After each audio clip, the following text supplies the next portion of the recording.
Salutations. Ah, le plein écran carrément. Bonsoir. Oui, c'est parti. Donc Super Mario Odyssey. Quel plaisir race entre Lightron et Julgan. Ils sont installés. On va les laisser setup le début. Le début de cette race, c'est un peu particulier. Là, on est sur des écrans. On peut le montrer d'ailleurs. On est sur l'écran de paramètres des horloges de la Nintendo Switch. C'est passionnant. Pourquoi font-ils ça?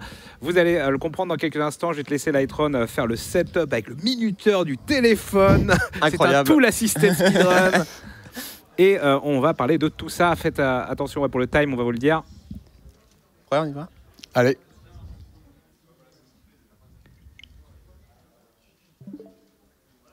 Attention. Alors 5, 4, 3, 2, 1, go. Allez, c'est parti.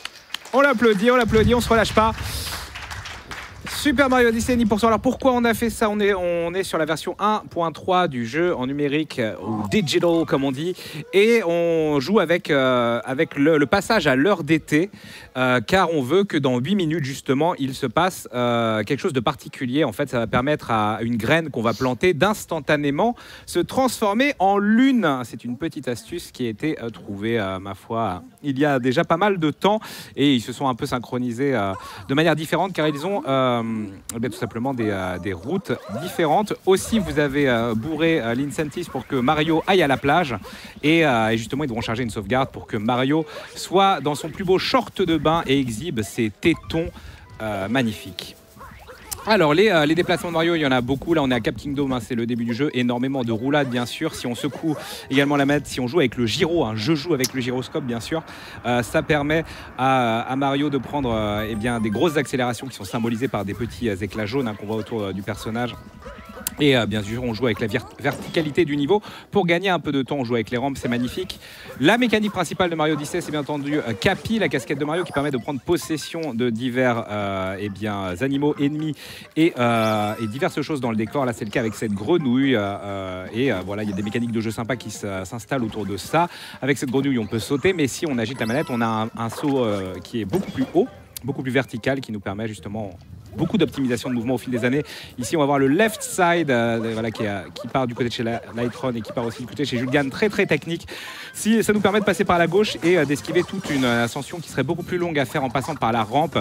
Ici, c'est le premier boss du jeu qui va se faire laminer, bien entendu. Là aussi, des optimisations où on laisse Cappy, la casquette, en stationnaire afin de faire tomber les chapeaux les plus vite, et on combine ça avec l'arrivée de Mario sur le boss. Le tout afin de combiner un nombre de coups le plus rapidement possible, comme la tradition l'exige dans Mario et les jeux Nintendo en général. C'est 3 coups pour faire tomber un boss ou 3 phases. Et voilà le magnifique title screen. On est plus ou moins synchro.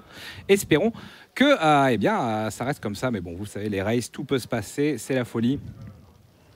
On est à peine à 2 secondes et on passe donc à Cascade Kingdom. Cascade Kingdom, deuxième monde, beaucoup plus ouvert, qui présente un petit peu plus honnêtement l'ADN du jeu, qui a beaucoup changé en termes de routing au fur et à mesure des versions, au fur et à mesure des patchs de Nintendo. Parfois on renaît sur cartouche, parfois en digital. Il y a beaucoup de choses qui ont changé. Là par exemple on revient à une stratégie qui était la première stratégie, de faire entre guillemets cette première lune normalement en prenant possession du Chain Chomp et en détruisant le bloc. C'est ce qu'on appelle une lune d'événement ici. C'est l'une qui met en place une petite cutscene et un temps de chargement qui vont ouvrir un nouveau pan de niveau. Ça va être très intéressant et important d'en reparler plus tard dans le run. Mais donc voilà, ce pont qui tombe, etc., ça active de nouveaux ennemis, de nouveaux événements dans le jeu. On pouvait le passer, on pouvait pas faire autrement, alors que Lightron tente une dinguerie directement. Alors, ce que tente Lightron, il va peut-être, je sais pas s'il va, il va passer à autre chose. Il a osé. Ouais. Non mais c'était bien d'essayer. Lightron a tenté en gros la dernière stratégie en date du record du monde qui nécessite d'exécuter des choses absolument improbables, des triples sauts, des sauts verticaux, des rebonds sur casquette afin de passer par le haut pour arriver directement au boss Mama Broodal qu'on verra plus tard. Là on va retourner à la vieille technique entre guillemets de prendre possession du T-Rex et de l'aiguiller vers le tremplin et s'éjecter de ce T-Rex pour atteindre directement, pour toucher la plateforme qui nous permet d'affronter directement Mama Broodal et donc de s'affranchir de tout le cheminement, l'ascension normale de ce niveau. C'est un boss de Mario, donc bien entendu, on saute sur le Chain Chomp pour qu'il perde sa casquette, puis on peut en prendre possession pour taper 3 fois Mama Broodal. Il y a une petite optimisation, vous voyez, on met Capi en stationnaire afin de timer le backflip de Mario et le coup de casquette. C'est quelque chose qu'on verra souvent. Et là, la Julgan s'est fait un peu troller, donc vu qu'on doit avoir une certaine distance avec le boss pour pouvoir enfin lui renvoyer le boulet dans la tronche, on a perdu un peu de temps. Mais rien de dramatique, ma foi. Le boss qui tombe et donc c'est encore c'est une triple lune, hein, c'est souvent le cas avec les boss et les mini-boss.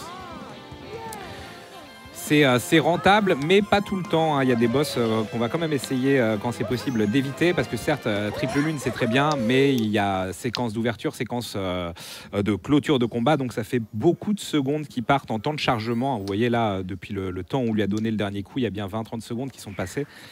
Donc c'est pas forcément toujours rentable de passer par les boss.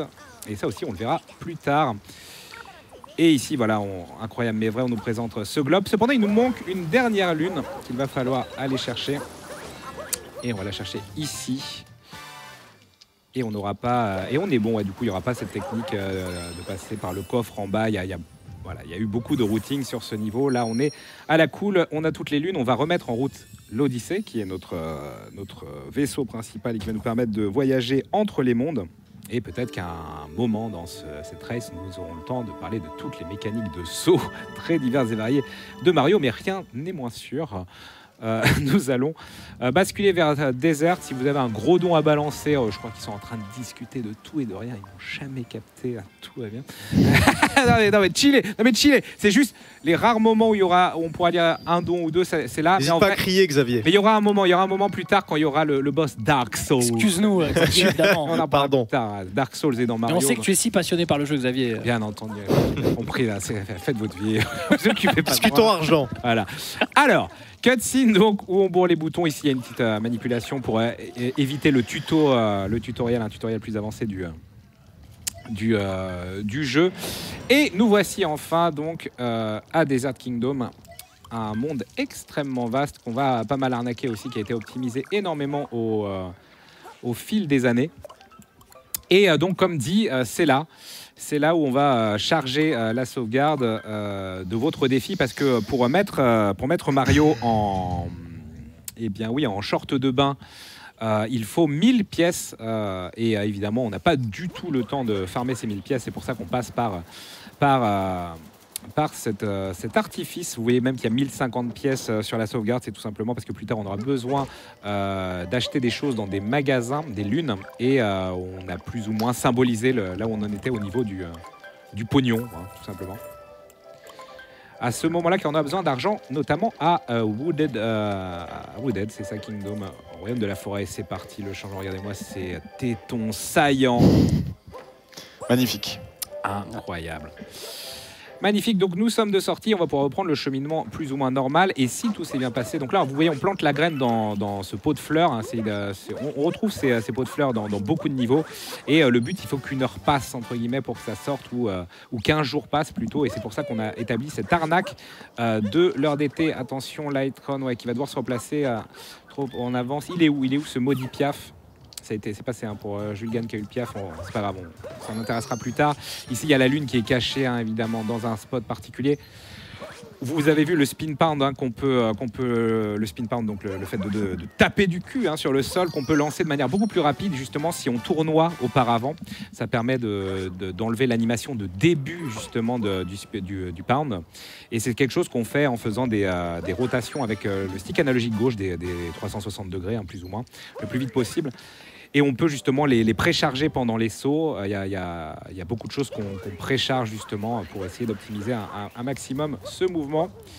Donc voilà, Lightron ici c'est la backup justement pour récupérer ce maudit Piaf qui nous a échappé la première fois, mais du coup c'est un petit peu plus galère voilà, de récupérer ça, et ça coûte un peu plus de temps pendant que Julgan lui valide la lune cachée tout en haut de la dune, qui peut être un peu piégeuse à trouver hein. C'est un spot, mais un spot précis tout du moins. Là on l'a bien vu chez Lightron, cette petite rotation de Mario justement pour annuler l'annulation du coup de cul, l'animation du coup de cul. La lune ici, la lune de l'arche prise par Julgan, et là normalement on va voir comment il procède chacun, mais ça avait été un des gros trucs qui avait été trouvé. par drame, un runner. Attention, on va balancer la Capi vers le haut et le maintenir en haut, plonger vers cette lune, puis agiter. On a agité la manette pour que Capi se dirige vers la chose la plus proche, qui en l'occurrence est ce missile, hein, cette balle bile qui part. Ça nous permet d'éviter toute l'ascension par le glaçon qui est sur le côté de la plateforme un peu lente. On a cassé la caisse qui nous donne accès à cette lune. En théorie, le Balbil qui est censé nous suivre est dans le coin. Non, on va récupérer l'autre, pas de souci. On récupère l'autre et on va aller vers le grand totem. Un énième pilier pour récupérer cette lune-là. Ici, il va peut-être y avoir divergence d'opinion, mais surtout de route. On va voir. Julgan, lui, décide de retourner justement vers la zone des Bilbal, tandis que Lightron va se diriger avec un setup de triple saut. Alors, on parlera aussi des annulations, des cancels avec les lancers de casquettes. Hein, c'est tout un programme. Mais va prendre la lune ici du Jaxi et également ouvrir le coffre à côté qui contient moult pièces. Pendant ce temps-là, Julgan a activé la lune qui est cachée dans un bloc qui a été détruit par un Balbil. Il a pris possession du Balbil, récupéré la lune que récupère maintenant Lightron, et Julgan récupère la lune et le coffre de pièces d'or qu'a récupéré Lightron avant. C'est d'une clarté absolument limpide, n'est-ce pas? Lightron qui récupère la lune cachée dans le rocher, et au niveau des lunes, il n'en manque plus que 3 aux 2 joueurs. Donc vous voyez, en sachant que la route qu'a pris Lightron ici, la divergence de route, était quand même un peu plus chaude à exécuter. Tout ça pour 1 seconde de gagner. Évidemment, vous le savez, le speedrun est une maladie. Le cactus a été déplacé, la lune s'y trouvait. Il y a ici, voilà, encore une petite lune cachée dans une motte de terre. C'est l'avant-dernière lune de ce Desert Kingdom. La dernière se trouve avec un peu de patin à glace sur un mini-jeu de possession de notes de musique. Donc là, il y a pas mal de mécaniques qui se mettent en jeu. Le fait de lancer la casquette sur le sol pour rebondir dessus et de d'agiter la manette de gauche à droite pour que Capi tourne autour de vous, ce qui lui permet de prendre possession des pièces et des diverses choses aux alentours. On va utiliser la téléportation via la carte du jeu pour revenir à l'Odyssée. Même s'il y a des temps de chargement, c'est plus rapide que de s'y rendre à pied, même si elle était relativement proche de là où on se trouvait. On valide, hein, c'est le but à chaque fois, la mécanique.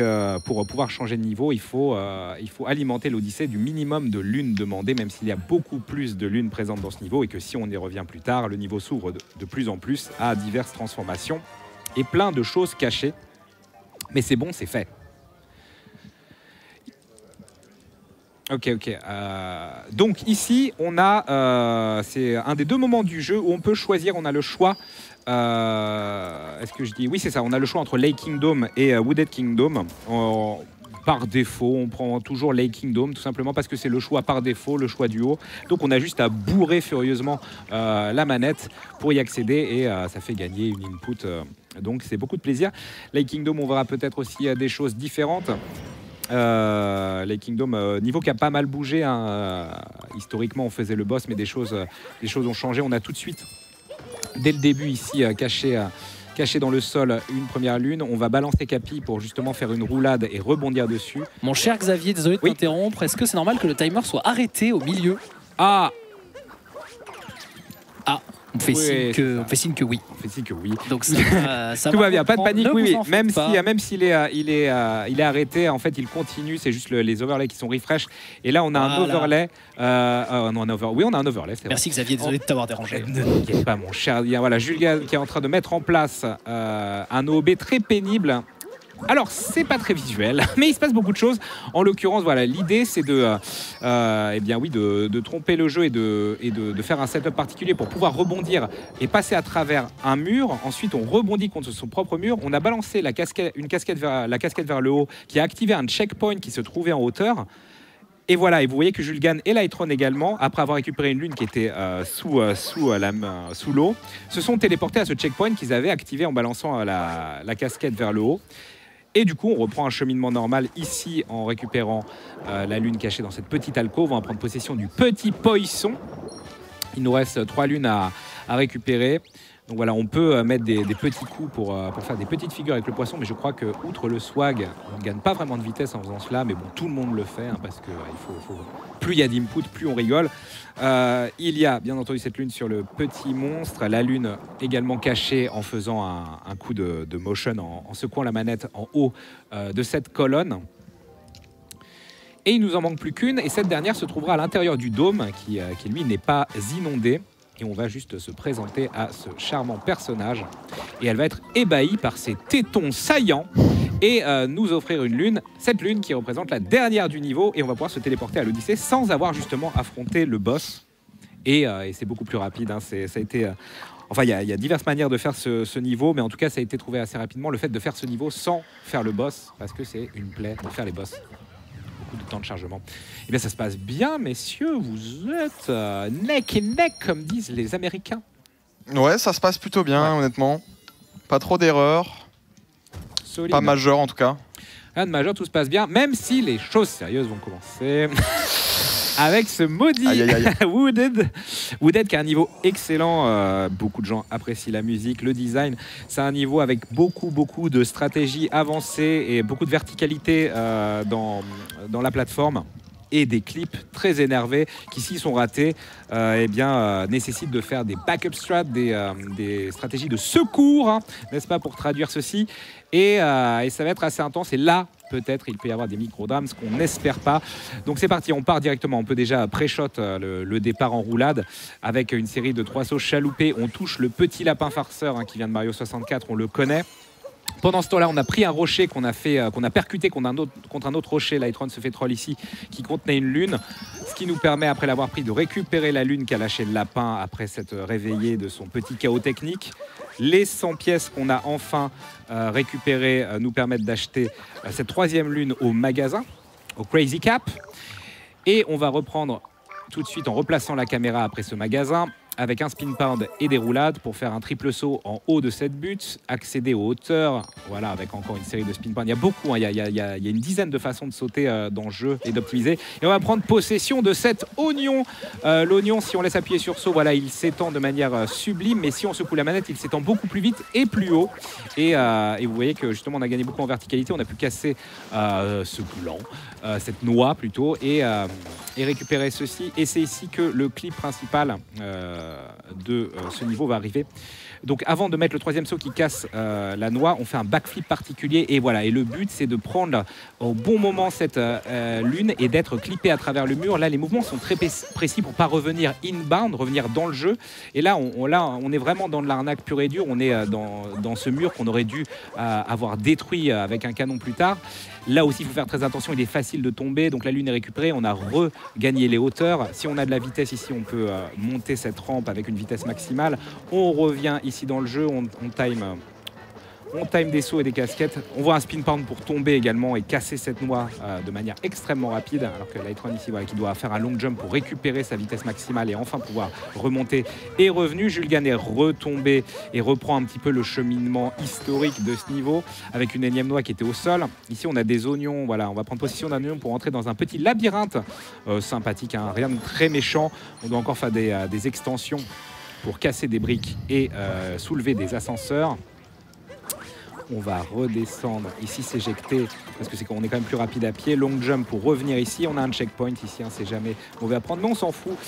Et ici, une série de 3 sauts. Alors, avant, on tuait la plante piranha directement, mais là, c'est pas le cas. Voilà, les 3 sauts habiles pour pouvoir atterrir directement sur la noix, plutôt que de devoir taper 3 fois la noix par le bas et perdre du temps. On va revenir et faire une petite roulade assez skillée sur le toit. Enfin, le but, hein, évidemment, comme tout speedrun, attention, oui, le setup du triple jump sur la rambarde passe, ce qui nous permet de complètement sauter le fait d'activer justement la plante piranha et d'avoir une longue animation où le niveau s'ouvre. On voit le fait qu'il y a un pont de feuilles qu'il est possible d'emprunter. Donc ça, c'est vraiment très spectaculaire, mais également grandiose en termes de gain de temps, qui va être exécuté par Lightron, qui a été exécuté par Lightron de manière très propre. Julgan qui est rentré dans la tour, qui prend les hauteurs, encore une lune à récupérer sur une énième noix, ici dans une alcôve avec l'oignon. Il nous reste une dernière lune à prendre, et une fois que cette lune sera prise, il nous manquera 3 lunes. Et bien justement, on va, encore une fois aussi, belle éjection de l'oignon aussi pour récupérer cette lune qui est très en hauteur. Et on arrive au point le culminant du niveau où il y a justement normalement le boss, mais comme je vous l'ai dit, les boss on n'aime pas ça, et donc on va set up un spin pound, une grosse roulade plus des mouvements un petit peu de joystick pour gagner un petit peu en distance, et on se jette totalement du niveau pour finalement récupérer 3 lunes de niveau, donc une énième lune dans une noix collée au mur et 2 lunes dont vous vous souvenez peut-être, hein, qui ont été là depuis le début, c'est la Warp Zone qui se trouve dans le petit lac. Ou ici aussi, hein, il y a des arnaques dans cette Warp Zone qui a été pas mal optimisée au fil du temps. Donc voilà, le long jump pour lancer le setup. Si on fait un petit coup, un petit lancer de casquette sur la surface de l'eau, on gagne aussi en accélération, en vitesse de mouvement. La première lune a été prise dans le bon tempo, le bon rythme. Ici aussi, voilà, on ne veut pas perdre de temps. On en a perdu un peu ici, donc peut-être voilà, qu'on va se faire toucher. Rien de trop grave, hein, c'est rattrapable. Du coup, en plus, on a les frames d'invincibilité sur Mario et la dernière lune est prise.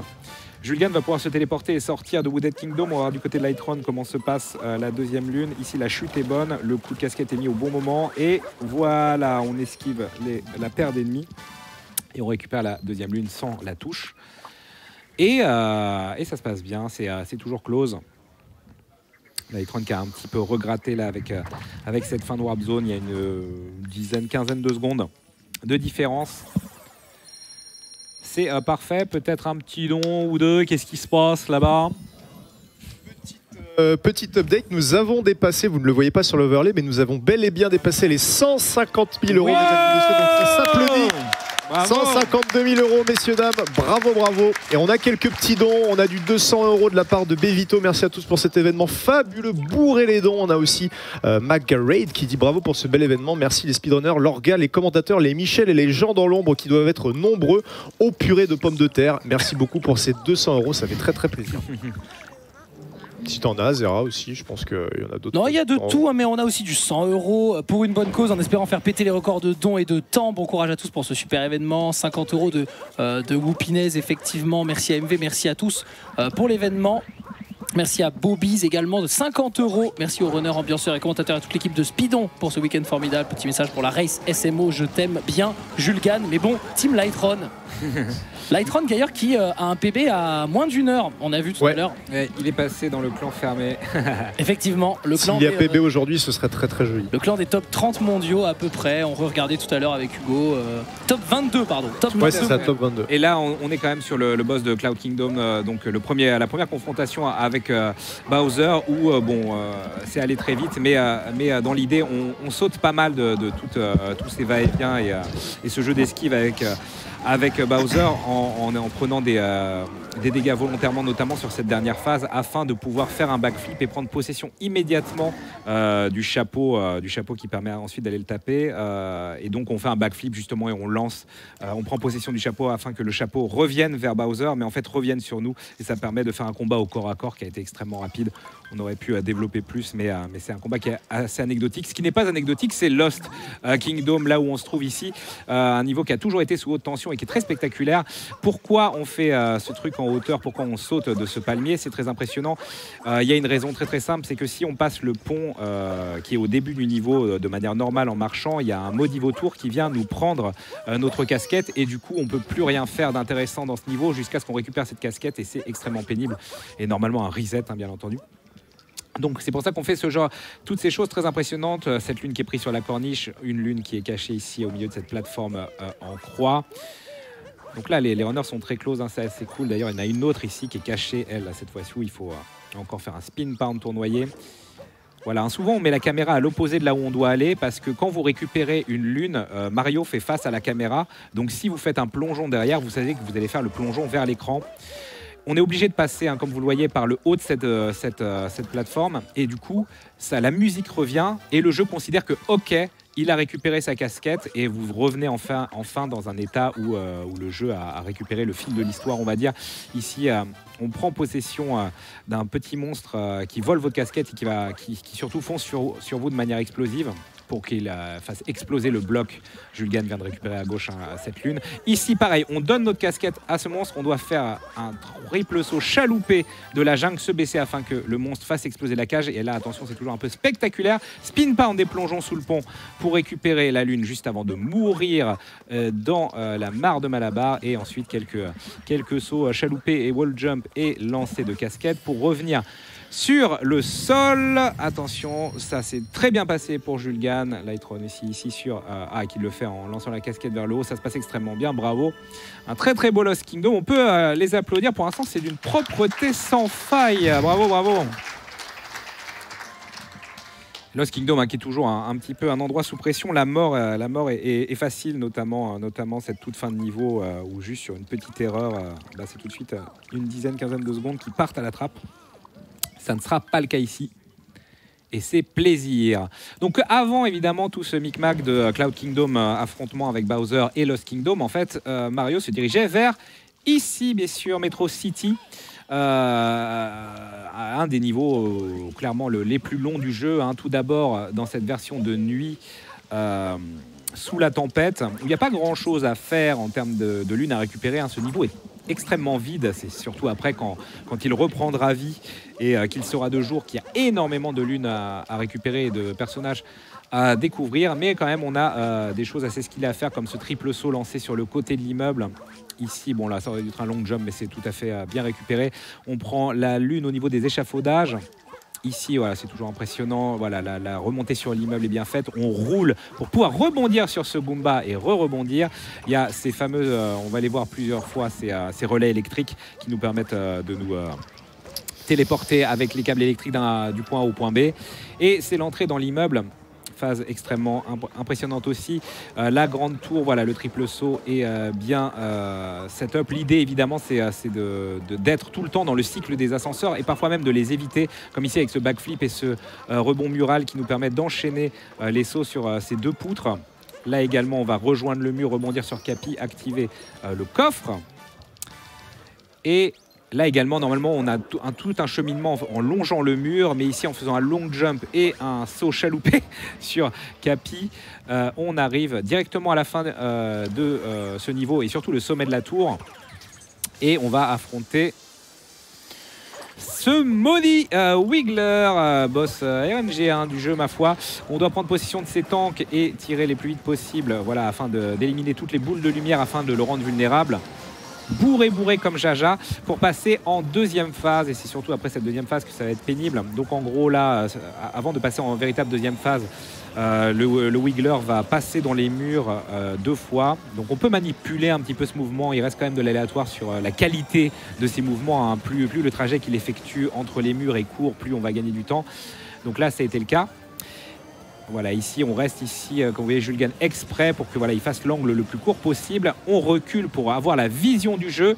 Et là, il va ressortir et c'est la même phase, hein. On va devoir exploser les boules de lumière tout en faisant attention à ces boules de feu qui, en plus, nous gâchent un peu la vie. Et des fois, il y a un peu d'RNG. Des fois, il peut décider de s'en aller extrêmement vite. Son passing n'est pas bon. Voilà, bon. C'est bon, hein, pour Jules Gann. C'est pas idéal, mais c'est passé. Enfin, pour Lightron, il s'est rendu vulnérable.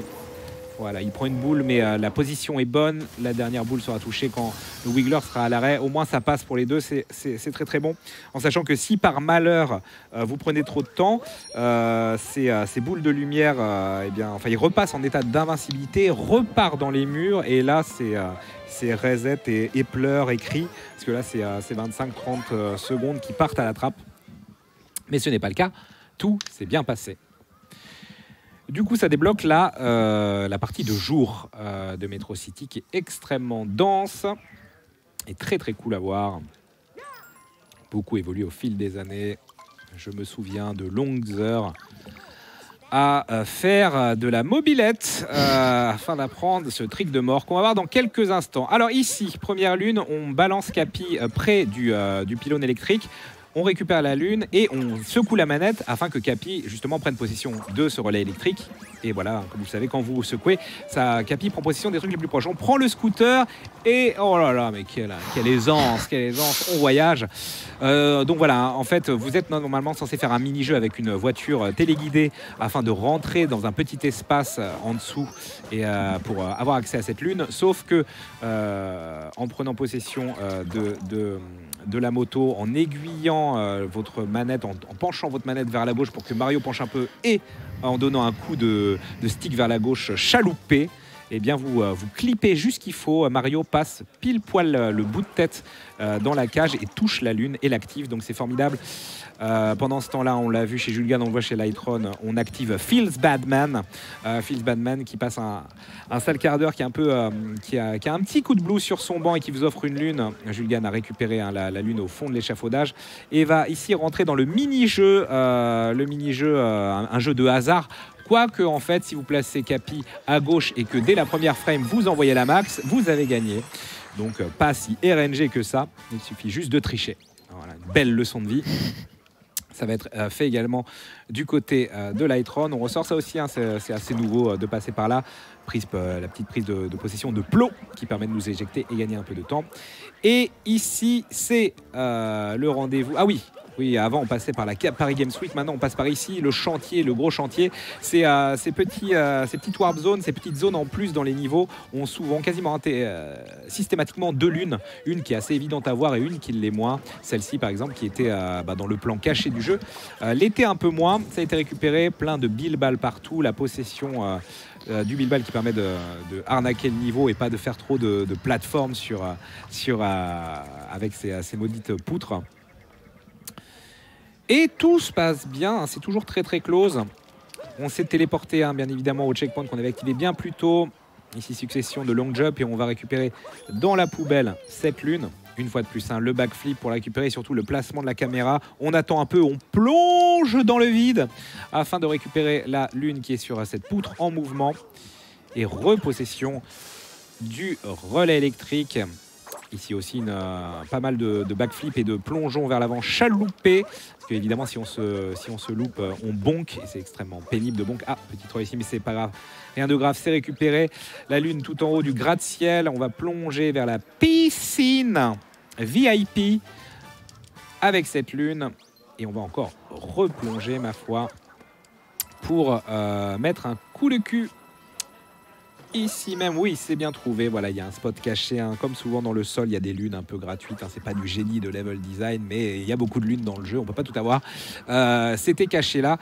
Et ma foi, on avance pas mal. Et si, voilà, Julgan qui arrive à la Paris Games Week et qui active la première manivelle. Donc la roulade en longeant le mur est extrêmement efficace. Sinon, ça peut être très très lent et pénible pour bouger dans cette foule. Et ensuite, avec des rebonds sur les toitures, eh bien, on se propulse vers la lune cachée. Vous voyez la mécanique, toujours une lune un peu évidente, une lune cachée, dans ces petites salles bonus. Et le compte est bon. Nous pouvons nous en aller de Metro City. C'était très très bon. Et une fois de plus, c'est assez close. On se fait plaisir, on voyage. Mon cher Xavier, oui. Énormément de supporters de la team Julgan. Ça spam comme Jaja les émotes. Vraiment, on a du spamming très très fort dans le chat. Merci. Et surtout beaucoup de dons. Et c'est pour ça qu'on a pris la parole. Allez-y. Notamment des dons de 100 euros. Des dons de 100 euros, plusieurs. Moult dons de 100 euros, comme Benny the Cat et Tinky qui disent impossible de ne pas donner pendant la run de Mario Odyssey. Grand bravo pour leur gars, les runs et la bise au vieux monsieur. Mais aussi un don de 50 euros de Sifu Play. Grand merci aux speedrunners, commentateurs et organisateurs, plus particulièrement MV pour ce bel événement. Cœur sur vous. On remercie aussi les 2 dons de 100 euros chacun anonymes qui ont été faits. C'est très très généreux de votre part. On a Gaggy qui nous donne aussi 100 euros. Superbe race de Mario Odyssey. Et à quand le retour des runs de Mister MV sur ce jeu? Jamais. Et enfin, on a aussi Orbar qui nous donne 100 euros et qui nous dit Road to 200K. On peut le faire, je pense. On peut le faire, oui. D'ailleurs, il faudra que je dise quelque chose quand on aura le temps. Mais on est déjà parti dans Snow Kingdom, donc ici avec Captain Toad, Captain Toad qui est présent dans beaucoup de niveaux, pas tous je crois, mais il est toujours dans le coin en train de se cacher et faire l'explorateur. Donc ici on a récupéré cette lune. Vous avez vu qu'on s'est arrêté aussi très brusquement, c'est possible avec la bonne séquence de mouvement de tout de suite s'interrompre et du coup cette lune est assez rapide à prendre et on rentre dans le village des flonflons. Bien entendu, je l'avais déjà dit à Bourg-la-Run, ces créatures, voilà, si peu charismatiques, mais ô combien sympathiques. Ils sont dans ce petit village souterrain et déjà, première lune contre le mur ici, avec des petits rebonds sur ces caisses. Ici, une petite phase de plateforme qui peut être un petit peu exigeante. D'ailleurs, on a pris un rebond sur le mur, le rebond sur le parasol du vendeur de glace. Et le coffre récupéré. Alors sachez qu'ici, il y a un out of bound possible dans le jeu pour directement se téléporter tout en bas et faire la course de flonflon, mais c'est quelque chose qui nous intéresse absolument pas dans cette catégorie. Ce qui nous intéressait, c'était cette lune cachée dans ce monticule de glace. Et donc autour de cette place, on a plein de salles dédiées avec des plaisirs différents, comme cette salle avec les gros souffleurs là où il y a un setup très particulier pour pouvoir setup son triple saut ou son double saut ici. Mais du coup, il y a eu un petit accident, pas grave, la backup strat est là.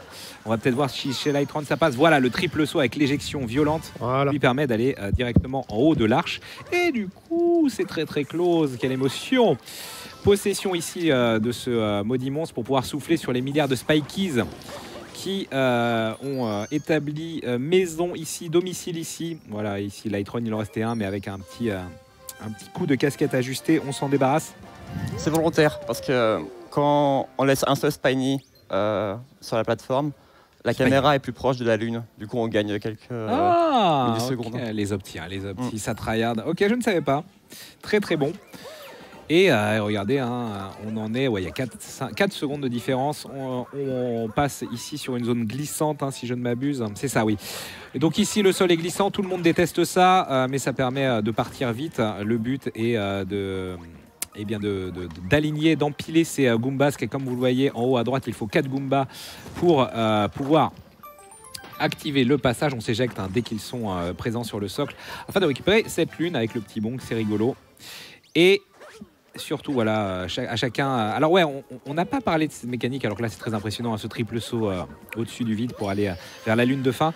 Mais vous voyez des fois que, après un saut rodéo, un spin pound, quand on tape du cul par terre, vous voyez des fois Mario partir extrêmement vite et vous voyez des fois les runners faire des virages à 90 degrés en lançant la casquette de manière extrêmement violente.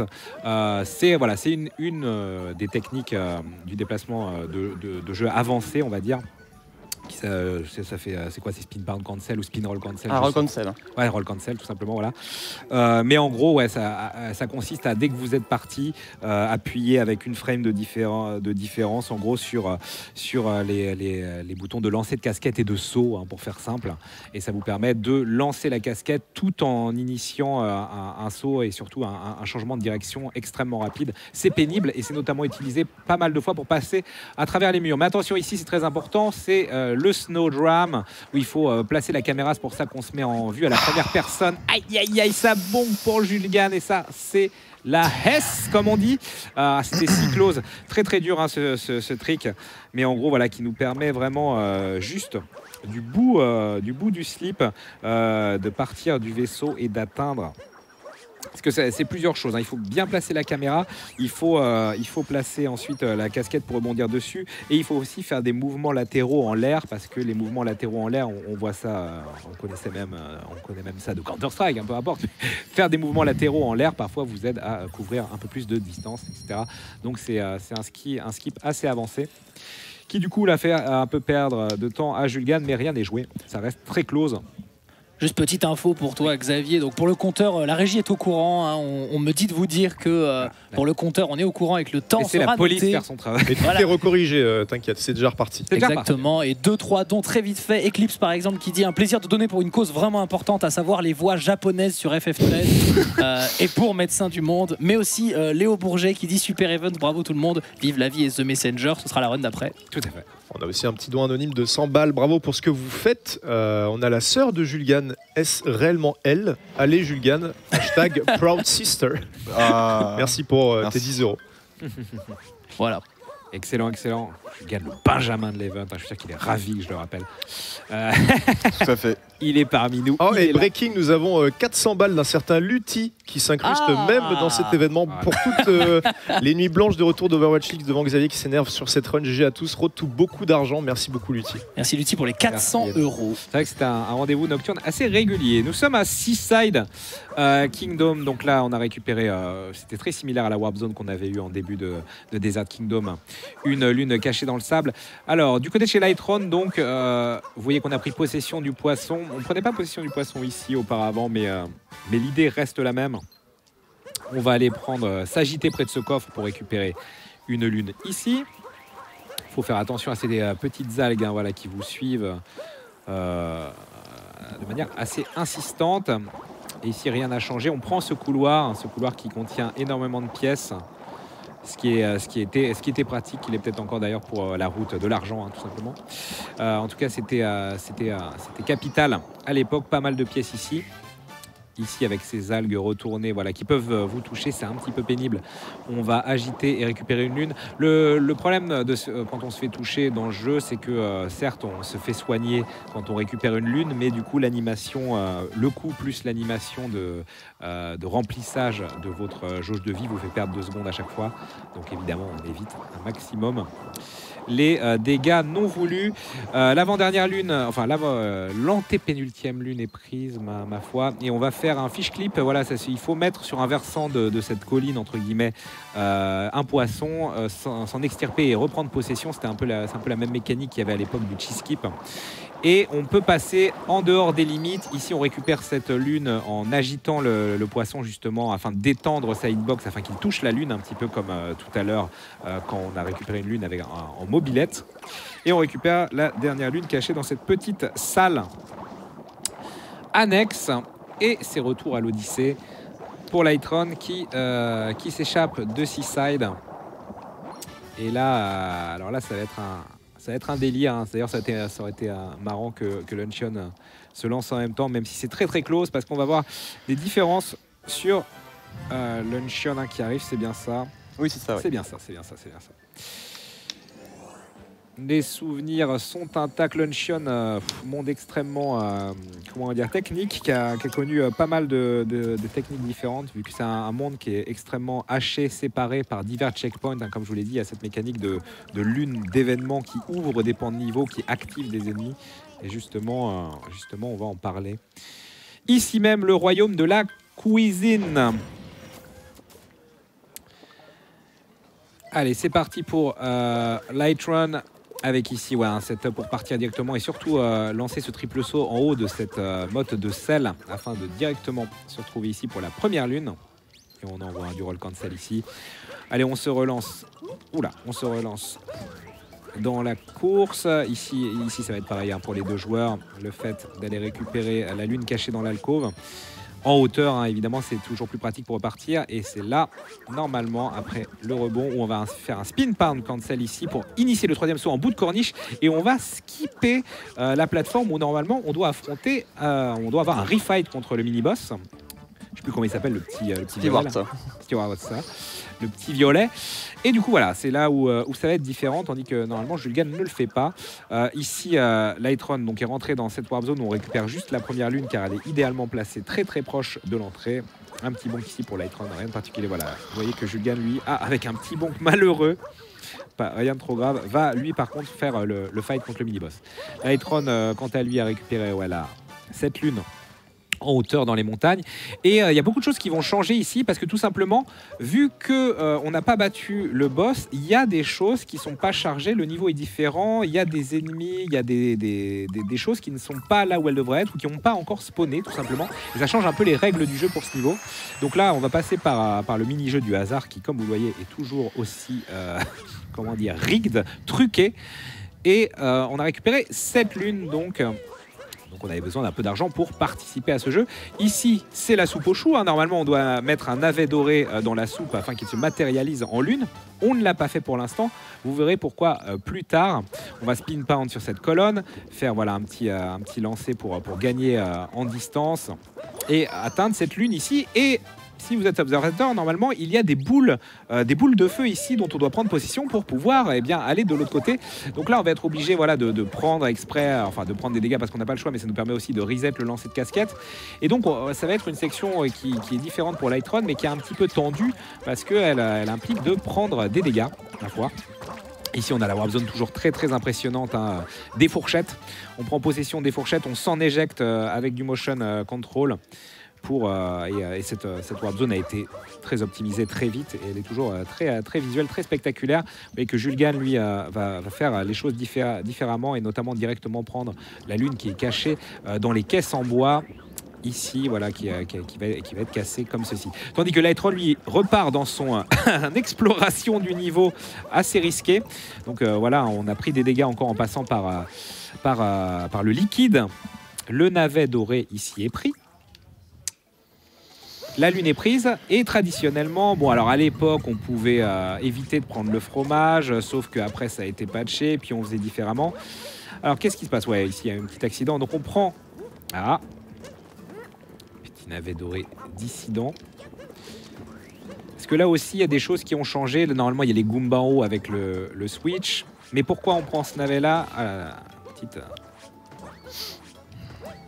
Petite difficulté. D'ailleurs, vous voyez sur Julgan, là, chez Julgan, ils sont là. Hein, les boules de feu sont là. Et il va aller à la Warp Zone de manière conventionnelle.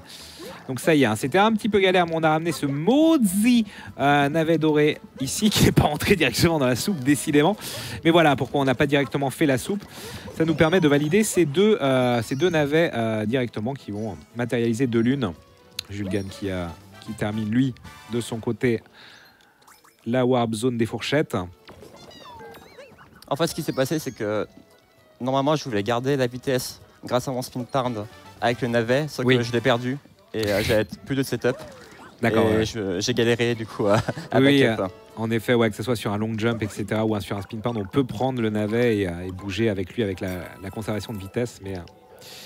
Mais oui, galère si ça ne marche pas. Les backups sont compliqués. Lightron, lui, qui va acheter au magasin la lune à 100 balles. Lightron. Bravo César qui a réparé le tracker de dons, tout est reparti. Et petite annonce, nous avons dépassé les 155 000 €, donc 5 000 € de plus que tout à l'heure. 5 000 €, merci. Beaucoup de dons sur cette race de Mario Odyssey, c'est bien normal. Ça pleut en effet, mon cher Xavier. C'est beau, c'est beau. Julgan qui a validé la... Ah oui, alors très intéressant, Lightron, vous avez vu, s'est lancé dans une mission suicide dans le vide, sauf qu'il a pu activer des blocs en l'air qui l'ont un peu sauvé. Alors ils sont pas là par hasard, hein, ces blocs en l'air, c'est tout simplement que normalement, ce pan du niveau, enfin il y a des choses qui sont pas matérialisées, et en fait, ces blocs auraient eu du sens si on avait fait ce monde de manière standard, on va dire. Ici, c'est une warp zone qui faisait partie de la route N% au tout début des runs et qu'on revoit. Warp zone qui était appréciée mollement, vu que la maniabilité de ces boules de feu, c'est un petit peu particulier. En gros, hein, vous faites un gros saut vertical quand vous sautez et vous faites des plongeons horizontaux quand vous secouez la manette. Et bon voilà, cette warp zone, il était facile de tomber si on ne maîtrisait pas. Mais du coup, c'est assez rigolo de la revoir, cette warp zone, et c'est bon pour le compte des lunes de Lightron qui retourne au vaisseau. D'ailleurs, vous voyez ici, justement, Julgan lui active, a pris possession de ce gros bout de barbac, ce qui lui permet d'avoir accédé au triple lune qui valide la fin de niveau, avec une cutscene certes longue. Mais ça, Lightron ne pouvait pas le faire, car justement, ayant sauté des activations de pan de niveau, eh bien, il était impossible pour lui de prendre possession du bout de viande et donc d'arriver à cette triple lune. C'est pour ça qu'il est allé et qu'il a validé. Alors que c'est un petit peu dangereux cette lune. Les fameuses lunes que vous pouvez récupérer via les mannequins, les épouvantails, où vous êtes obligé de laisser votre casquette et de résoudre un petit puzzle jump, une énigme puzzle, dans un temps très limité et sans les capacités de votre casquette, ce qui les rend un peu techniques et dangereux en l'occurrence ici, vu que tout se matérialisait au-dessus du vide. Et ma foi, c'est toujours assez close. Et on va se diriger vers ma foi, le boss un petit peu surprenant de ce run de Mario Odyssey, c'est le dragon, où bon voilà, on va optimiser en se prenant des damage boosts, mais ça reste un gros boss où il va falloir lui mettre 3 coups de cul pour qu'il meure. Donc pour être très honnête, si jamais on veut un petit peu rattraper les dons, c'est ok, hein. Il y a un peu de temps pour le faire. Eh bien écoute, ça tombe bien parce qu'il y en a, notamment 200 € de Barnabé Leblond qui dit tout ça pour des fraises, puisqu'on verra Céleste plus tard. Évidemment, Dark Mimolette qui dit Mister MV qui préfère commenter plutôt que de participer à la race et humilier ses adversaires, évidemment. Roflingo qui dit merci MV pour cet event aux petits oignons, bravo aux équipes et go bourrer les dons. Bravo aux équipes. On a aussi le chien de Julgan lui-même qui dit ouf ouf Speedon, merci pour tes 100 €. Toutou, on a Colonel Moutarde qui nous donne 50 €. J'espère que toute cette débauche de vitesse n'entachera pas la bonne santé de notre bon vieux monsieur, ne t'en fais pas. Et le Vivi qui donne aussi 100 €, super initiative, beaucoup de plaisir à vous voir jouer et casser les jeux, et pour une bonne cause. Pas mal de dons anonymes aussi, notamment Emric ou Aïe1 qui donne 100 € sans rien dire, puisque pourquoi dire des choses quand on peut juste donner 100 balles. On peut rester simple. Donc évidemment, encore beaucoup d'émoticônes de la chaîne de Julgan, hein, évidemment sur le chat, mon cher Xavier, ça n'arrête pas. Ça n'arrête pas effectivement. Désolé. Et voilà. Ne t'excuse pas. Non, il n'y a pas de désolé. Eux ne le sont pas. Ah non, tout le monde s'amuse, pas de problème. Tout le monde s'amuse, tout le monde est là. Mais on voit évidemment beaucoup de supporters de Lightron, puisque ça a donc créé le contrepoids en disant il faut absolument encourager Lightron de l'autre côté. Donc finalement, C'est beau. un ennemi commun a pu lier un peuple. C'est beau un monde qui joue. Parfait, parfait. Bah écoutez, ouais, là, on va quand même commenter la dernière phase. Vous avez vu hein, la mécanique de ce boss. De plus en plus de choses apparaissent au sol. Il y avait également des cœurs cachés et des pièces pour rendre ce combat plus viable. Mais l'idée, évidemment, c'est de prendre ces dégâts volontaires pendant qu'il est encore électrifié, ce boss, afin d'être directement prêt dès la première frame pour enlever toutes ces petites aiguilles afin d'avoir accès au point central en mettant un énième coup le cul. Et c'est validé, un boss qui est assez rigolo, évidemment, qui a fait parler, vu que c'est assez marrant de voir ce genre de créature et d'ambiance dans l'univers de Mario. Mais ça reste un boss de Mario qui prend 3 coups avant de mourir. Et la triple lune est validée et on va se diriger vers le château de Bowser, où là, par contre, on va pas avoir le temps de respirer. Si jamais il y a encore 1 ou 2 dons à lire, vous pouvez. Et ensuite, on rentre dans le gros final sans interruption. Eh bien, nous avons quelques dons. On a Jeannot le Blanco qui nous dit félicitations MV pour cet événement, la mobilisation pour donner à Médecins du Monde. Un plaisir de voir du speedrun Mario Odyssey ici. Merci pour tes 75 €. On a aussi Scapote qui me dit, comme déjà dit, impossible de ne pas donner pour la run Mario Odyssey. Merci MV pour ce pur bonheur. Et encore 100 balles de JD qui nous dit quel bonheur de suivre cet événement. Merci MV à toute l'équipe pour cette organisation et surtout bravo pour l'argent. Gringo 50 €, le plombier 50 €. En tout cas, vraiment beaucoup de dons sur cette run Mario Odyssey, puisqu'effectivement, on a fait beaucoup d'argent encore une fois. Donc bravo à vous, merci pour Médecins du Monde et continuez de bourrer les dons. Merci, bravo. On se dirige vers Bowser Kingdom. Et oui, merci à toute l'équipe. Hein. Je vois beaucoup de gens évidemment qui me mentionnent vu que c'est sur la chaîne, etc. pour l'exposition. Mais croyez-moi que, que moi, certes, j'ai taffé, mais il y en a qui ont beaucoup plus taffé que moi, notamment. Quand on voit le superbe endroit où on est, c'est très très cool de pouvoir faire ça ici. On en reparlera au fur et à mesure du marathon. Allez, c'est parti pour Bowser Kingdom, voilà, avec évidemment une ambiance japonaise féodale et un niveau très énervé, ma foi, avec plusieurs plans, plusieurs stratégies. Là, on va décider, on va décider d'avancer directement vers la première lune d'événement. Hein. Par le passé, certains runners prenaient une lune ici. Mais ce n'est pas grave, vous l'avez vu chez Lightron, vous allez voir chez Julgan. Ici, on a tout simplement, voilà, on doit rebondir sur le dos de sur la tête de ce coquin, évidemment. Donc on conditionne avec notre mouvement le fait de passer devant lui, ce qui fait qu'il abaisse sa pierre et découvre son point faible. Et voilà, la première lune d'événement apparaît, ce qui nous permet d'ouvrir les portes et d'avoir accès derrière. Savoir que voilà, on a souvent rêvé de pouvoir s'affranchir, éviter d'avoir à faire ces choses-là. Mais le problème, c'est que la plupart du temps, ou bien voilà, les gouffres sont impossibles à passer, ou les choses ne se matérialisent pas derrière. Donc finalement, c'est un rêve impossible. Ici, toujours très impressionnant, avec une manière un peu différente de faire maintenant. Lightron ici, qui galère visiblement à lancer le truc. Voilà, le petit coup de capi qui va choper la première mini-lune. On est ici sur un mini-jeu où on doit choper 5 mini-lunes avant d'avoir accès à la dernière lune finale. Donc la troisième, la quatrième est cachée de l'autre côté du toit, c'est validé. La roulade vers... alors normalement, on doit prendre possession d'un piaf, mais l'idée ici... Ah, dommage. C'est Lightron qui a timé toute l'apparition de la bombe avec le piaf. En gros, la dernière mini-lune est cachée ici, dans cette caisse. Et quand les 5 mini-lunes sont obtenues, vous pouvez avoir accès à cette nouvelle lune principale qui va ouvrir les portes du château et continuer le déroulement de Bowser Castle. Et ça redevient close. Hein. Ici, il y a eu quelques petits accidents mineurs. Et du coup, c'est très close. Ça va être intéressant jusqu'au bout. Bravo, bravo, ça fait plaisir. Il y a une lune ici sur le côté. Allez récupérer un petit peu de verticalité pour aller récupérer cette lune. Plus safe d'ailleurs de la prendre en passant les portes du château que l'inverse. Oh là là! Plongé dans le vide! L'erreur. Terrible! Il suffisait d'en parler et finalement c'est la chute. En plus, le checkpoint, non, il est aux portes du château, hein, le checkpoint, ouais, donc voilà, la perte de temps n'est pas immense, oui, mais c'est dommage, oui, parce que c'était clairement pas l'endroit le plus dangereux, alors qu'on a le refight, on n'a jamais vu le fight original contre Harriet ici. Ou en gros voilà, qui se déplace en soucoupe à chaque fois que vous la touchez. Bon, on peut manipuler un petit peu où elle se trouve. Aussi quand elle revient, on se place à une certaine distance d'elle afin qu'elle lance le plus vite possible ses bombes vers nous. et remettre en place le cycle de l'arnaque. Voilà, c'est une distance à respecter, les distances de sécurité, afin qu'elle lance plus vite. Sinon, elle peut mettre beaucoup plus de temps à balancer ses projectiles. Le but, évidemment, étant d'écourter au maximum ces temps d'attente. Donc c'est bon, on va passer de l'autre côté, l'autre arène.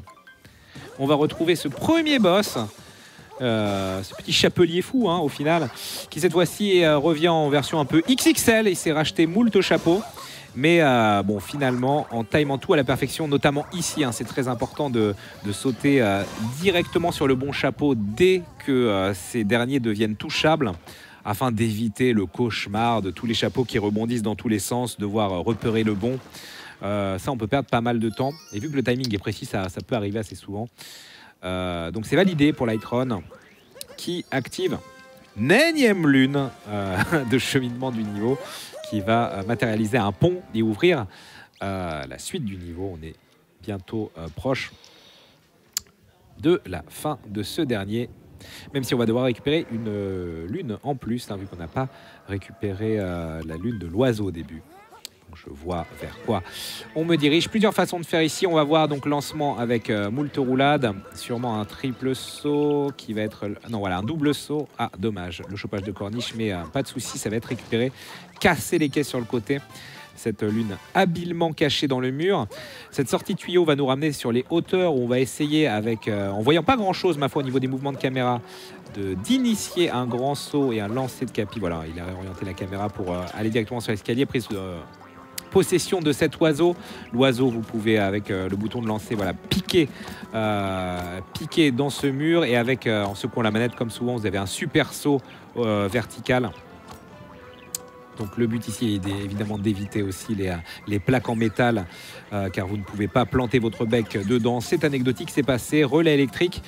Nous sommes dans les hauteurs, et quand on arrive ici avec cette vision sur Bowser et la princesse, ça veut dire surtout que c'est le combat contre le mecha, hein, qui était vraiment quelque chose de très redouté, qui a été très très optimisé, comme par exemple ici avec ce setup qui nous permet d'aller directement sur les genoux et déjà de se débarrasser de ce premier broodal, hein. Il y a les quatre enfants dispo sur... Oh, attention, oui, ça bouge, mais c'est bon, ça a été rattrapé. Ce combat qui était extrêmement accéléré au fur et à mesure. À chaque fois que vous vous débarrassez d'un broodal, en fait, vous êtes repoussé 2 fois par le boss. Donc le but, c'est de rattraper à chaque fois le toit de ce mecha, afin de faire le combat sans jamais retoucher le sol, parce que si vous retouchez le sol, vous repartez sur une galère qui peut durer très très longtemps, vu que normalement vous êtes censé reprendre possession d'un oiseau, remonter sur ses jambes, etc. Donc voilà, on fait tomber ici celle du haut. On terminait souvent par Harriet avant, maintenant voilà, ça c'est magnifique aussi, avec le plongeon vers le dernier, et en préparant déjà une rotation avec le stick analogique gauche, on direct ground pound dessus et on termine le fight. Très très bien joué, géré par Lightron et Julgan là qui doit attendre. C'est la seule partie du combat où vous avez un temps mort entre guillemets, où vous devez attendre que le mecha se dirige 2 fois, fasse un petit peu sa vie. Là aussi, on est obligé d'attendre. En fait, voilà, les broodals sont invincibles pendant toutes ces phases de voyage et de rotation du mecha. Maintenant, le combat est reparti et vous voyez l'autre manière alternative de faire, où cette fois-ci, on va tomber sur Harriet. Attention aux rotations, voilà, effréné. Voilà, on peut se faire troller, ça bouge beaucoup. Et c'est bon. C'est bon, le coup de cul est passé. Et le mecha est tombé des 2 côtés. Bravo. Nous dirigeons vers le dernier niveau du jeu, Moon Kingdom, où nous allons devoir interrompre un mariage, bien entendu, intolérable entre Bowser et Peach. C'est ici la sortie de niveau la plus longue du jeu. Si jamais vous avez 2-3 trucs à dire, c'est en 2 temps. Ouais, on a le temps pour quelques donations, ouais. MV, c'est bon? Oui, oui. Du coup, on a la mère de Julgan qui vient compléter la famille avec 50 €. Bravo mon fils, hashtag SpeedMom. Elle est présente également. Mamma Mia qui réagit face à ton premier sondage mondial payant, hein, Xavier. Le seul FF que j'ai fait, c'est Crystal Chronicle sur GameCube. Ça sera donc le meilleur, mais il n'est pas dans la liste. Ailleurs catégorie. Du coup, Kill the Animals. On a aussi 100 € de Emma qui nous dit bravo à vous pour ce chouette event. Bourrez les dons, cœur. Quetzalima qui dit: ces runs me donnent une nostalgie agréable de travail passionné de Mister MV. Merci Speedon, bourrez les dons. Le casse-tête qui dit: quel plaisir d'enfin voir l'événement. Félicitations aux runners, aux équipes et aux vieux monsieur pour l'événement. Leita, encore 100 €. Magnifique event, bravo à vous pour l'organisation et les runs, les commentaires et bien sûr les hosts. Et ensuite, moult dons de 50 €. notamment de On va devoir Pandaman. switcher sur Lightrun. Merci à vous, messieurs. Voilà, moult dons en tout cas. Moult dons, très bien. Je vous rappelle qu'on lit, on a l'air de lire que les gros dons. Non, c'est juste qu'on filtre un petit peu parce qu'il y en a énormément qui arrivent. Mais bien entendu, tous les dons à partir d'1 € comptent. Et merci à vous. Donc, on est sur Moon Kingdom ici avec Lightrun. Gravité évidemment spéciale, modifiée, où on doit optimiser les mouvements. C'est assez pénible de se déplacer avec ces nouvelles. Comment dire, loi de physique ici, voilà, un joli rebond en roulade pour ne pas se prendre le mur et enchaîner. Donc là, on a touché 2 fleurs, c'est des fleurs un petit peu pimentées, on va dire, qui vous donnent une super vitesse, des flammes au derrière. Le but est d'arriver le plus vite possible sur ce Sphinx. De setup, un ground pound, de rebondir sur un point particulier du mur et une deuxième fois trouver le point particulier du mur afin de récupérer le haut et le tapis rouge qui nous mène au château. Ça a été trouvé très tôt ce moonskip dans l'histoire du speedrun du jeu, mais ça nous fait gagner moult minutes parce que normalement on est censé passer par une grotte interminable où on doit en plus réaffronter Mama Broodal qu'on avait affronté dans Cascade Kingdom dans une version beaucoup plus énervée. Donc c'est beaucoup de plaisir, même si c'est un peu tricky à exécuter. Interruption du mariage et c'est parti pour le refight contre Bowser qui lui aussi revient en version plus énervée. Et dès le début, on pré-shot. Vous voyez aussi très stylé ça, en faisant le lancer tournoyant de casquette. Ça nous permet de ne pas prendre possession directement du chapeau et de s'approcher de Bowser afin de prendre possession. Vraiment, quand on est au corps à corps avec lui, l'intérêt de tout ça, c'est quoi? C'est que si vous prenez possession du chapeau, mais que vous ne le tapez pas assez vite, et du coup, il va se barrer tout simplement et récupérer son chapeau. Et c'est extrêmement long. Ça, c'est le nouvelle mécanique du combat aussi, voilà, où on a quelques crachats de flammes à éviter. Pareil ici, hop, on sait que ça part au deuxième lancer, on fait un backflip en faisant dos à Bowser, car quand vous tapez le chapeau revient vers Bowser et revient sur sa tête, sauf que vous êtes entre le chapeau et lui, et c'est vous qui récupérez le chapeau. Donc très belle optimisation pour gagner du temps et gagner à arnaquer le jeu et les cycles. On va être obligé de resubir une nouvelle fois quelques esquives, hein, voilà. Bon, c'est des moments où quand vous êtes habitué, voilà, vous faites quelques figures, hein, c'est du temps entre guillemets à griller. Quand on est habitué, il n'y a pas de danger. Par contre, ici, on va prendre volontairement, après un petit laps de temps, ce damage boost. Tout simplement parce que là, il y a beaucoup plus de chapeaux. Et ah, dommage, il a été touché avant. Donc, on va devoir refaire la phase. Rien de trop grave, même si on est à 1 HP. Mais en fait, le fait de se faire toucher sur la première phase de chapeau et pas la deuxième, ça nous permet d'être invincible, mais surtout de quand même préparer notre backflip et le caler au bon moment. Tandis que si on se faisait toucher plus tard, ça serait chaud de pouvoir se placer au bon endroit et de tout exécuter après avoir récupéré de la phase d'étourdissement de Mario. Donc ça s'est très bien passé quand même, et on est déjà vers la fin. On va prendre possession ici de Bowser, incroyable fusion de Bowser et Mario. Quel est ce multiverse? Et c'est parti pour l'escape donc avec Bowser Mario, avec Y, on donne des coups de griffes qui nous ont permis de bourriner ces murs, et on peut également taper là-dedans. Si on charge Y, mais surtout si on secoue la manette, ça nous permet de balancer des boules, de cracher des boules de feu. Et ça, tout l'intérêt, c'est justement de pouvoir déjà de loin entamer les obstacles destructibles. Et c'est parti pour cette Warp Zone incroyable, sauf que ça a tenté une dinguerie là, le 2D de skip. Ça c'est très dur, hein. C'est pour les memes, mais ça a été incroyable, mais beaucoup trop risqué. Donc ici voilà la petite phase sympa en 2D avec la princesse Peach Ness sur le dos, très rigolo. Et l'escape va se terminer, voilà, on pré-shot en balançant des boules de feu, vu qu'il y a plusieurs murs. Ça se terminera de toute façon avec des gros coups de griffes pour avoir accès à la zone finale, ma foi, de jeu. Et cette musique si particulière, digne d'un Sonic en 3D. Nous y sommes donc, cette phase finale où il y a 4 piliers à détruire. Voilà, tout l'intérêt aussi, c'est très important en fin de run de pouvoir le caler. Il faut mettre 4-5 coups de boule de feu sur ces piliers afin qu'ils tombent. Donc on essaye un maximum de cracher du feu tout en avançant pour annihiler celle à droite avant d'atterrir sur la plateforme centrale. Ça fait gagner un cycle, hein, ça fait gagner pas mal de temps.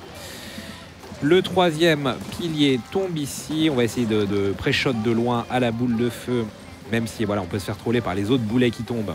Le quatrième et dernier, le dernier pilier. Attention, pendant ce temps-là, évidemment, le niveau se désintègre. Il se passe moult dingueries.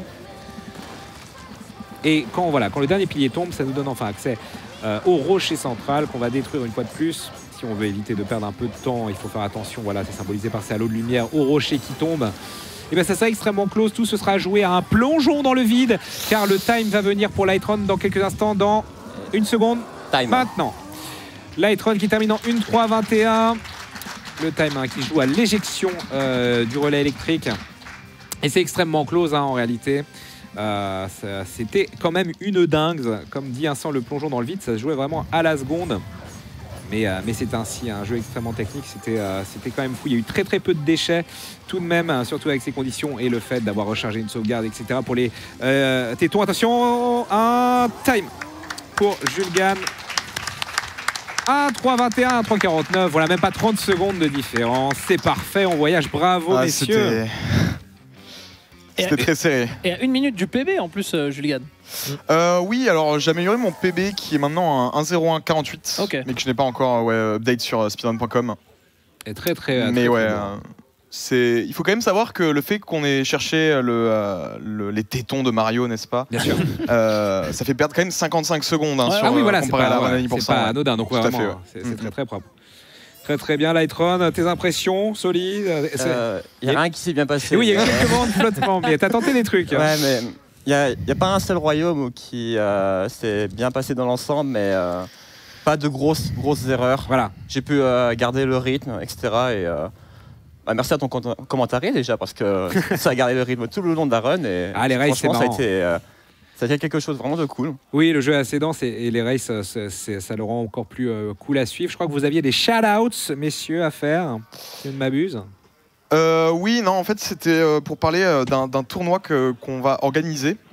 En fait, ça va être un tournoi de Mario Odyssey avec des amis speedrunners, notamment un Tello qui va runner Sekiro vers la fin de l'événement. Tout à fait. Donc il y aura très certainement moi et Lightron au cast. Donc ça sera certainement fin mars, début avril. Très et voilà. Cool. Pinguez-moi, on relaiera tout ça. L'initiative avant tout, c'est que pour ceux qui... le speedrun est une chose vraiment dure et inaccessible, franchement, prendre ce jeu comme premier speedrun, c'est tout bénef. C'est vraiment un jeu facile à prendre en main, avoir des temps vraiment corrects en exécutant des mouvements simples et même les tricks basiques. Donc moi je conseille, si vous cherchez un speedrun pour pouvoir s'initier entre guillemets à la discipline, franchement ce jeu est parfait.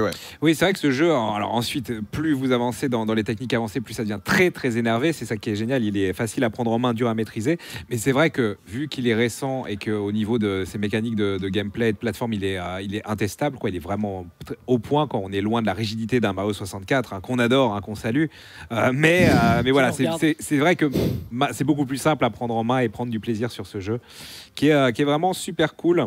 Et vous avez bien du courage de continuer à le runner, parce que moi, il me rendait dingue à la fin quand il y avait des OOB partout et diverses techniques, des OOB qui ont quand même pas mal disparu dans l'ensemble sur ce run, mais qui sont quand même présents. Bravo à vous deux, en tout cas, on peut les applaudir une dernière fois. Merci. Et on va continuer. Bravo, Lightron. On va enchaîner. Bravo.